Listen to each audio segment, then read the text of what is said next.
আমি আজকে রান্না করব ডিম, আলু বেগুন দিয়ে ডিম রান্না করব। তাই ডিমগুলো আগে সিদ্ধ বসিয়ে দেবো। এগুলো হচ্ছে আমাদের বাড়ির দেশি মুরগির ডিম।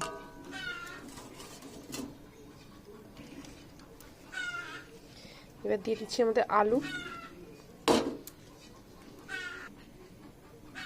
দিয়ে দেবো কিছুটা লবণ, দিয়ে দিচ্ছি ভালো সিদ্ধর জন্য। আমি ঢেকে দিচ্ছি ভালো করে। এই বেগুনগুলো দিয়েই আমি আজকে ডিমটা রান্না করবো। আর এইগুলো আমাদের বাড়ির গাছের বেগুন।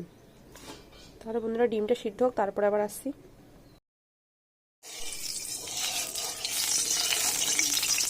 আমি ডিম সিদ্ধ তুলে ছাড়িয়ে এবার আমি কড়াই তেল দিয়ে দিচ্ছি ডিম ভাজার জন্য। ডিমে হলুদ লবণ মাখিয়ে নিয়েছি ডিমের আলুতে, আর ডিমগুলো একটা ভেজে নেব।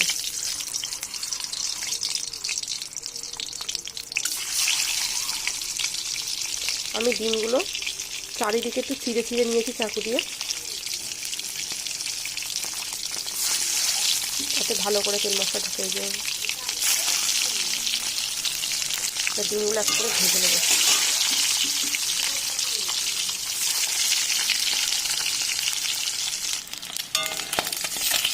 এবার ডিমগুলো সুন্দর করে ভাজা হয়ে গেছে লাল লাল করে। এবার আমি নামিয়ে নেব। এবার আমি আলুগুলোকে ভেজে নেব। আলু ভেজে তুলে নিয়েছি। এবার আমি এই কেটে রাখা বেগুনগুলো ভেজে নেব।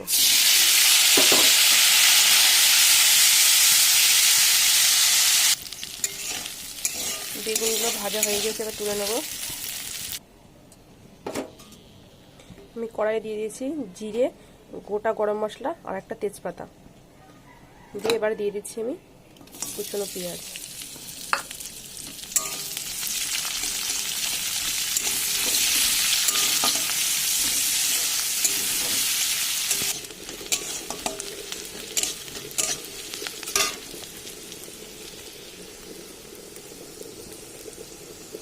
এবার আমি দিয়ে দিচ্ছি আদা রসুন আর জিরে আর লঙ্কা বাটা।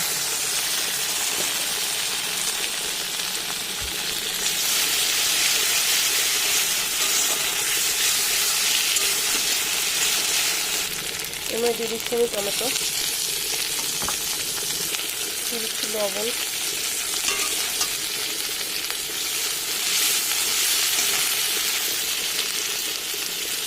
দিয়ে দিলাম হলুদ।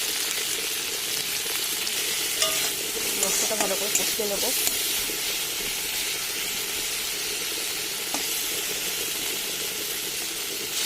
মশলাটা ভালো করে কষানো হয়ে গেছে, মশলার গায়ে তেল ছাড়তে শুরু করে দিয়েছে। আমি এবার দিয়ে দিচ্ছি একটু পোস্ত বাটা।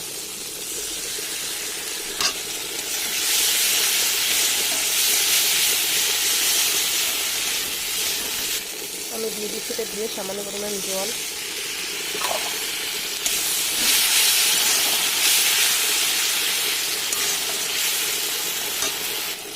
এবার আমি এই আলু, ডিম আর বেগুন ভেজে রাখা সব একবারে দিয়ে দেবো। এবার ভালো করে কষিয়ে নেব।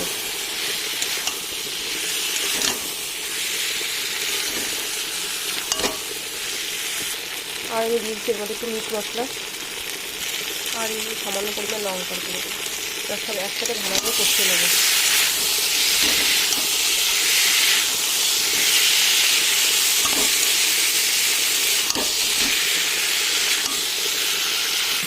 আর এই দিচ্ছি সামান্য পরিমাণ চিনি। আবারও ভালো করে কষিয়ে নেব।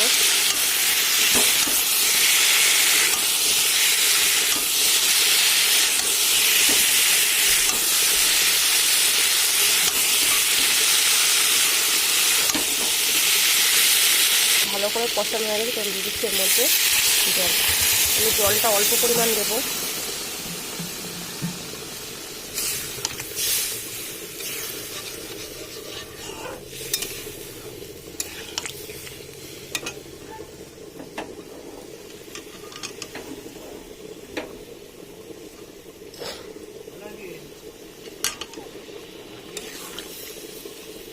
এবার আমি তরকারিটা ঢেকে দেবো।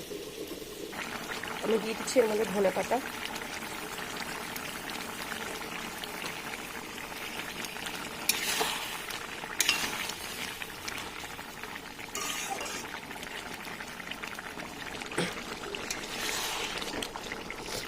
তরকারিটা আমার হয়ে এসছে, আমি এর মধ্যে গরম মশলা দিয়ে তরকারিটা নামিয়ে নেবো।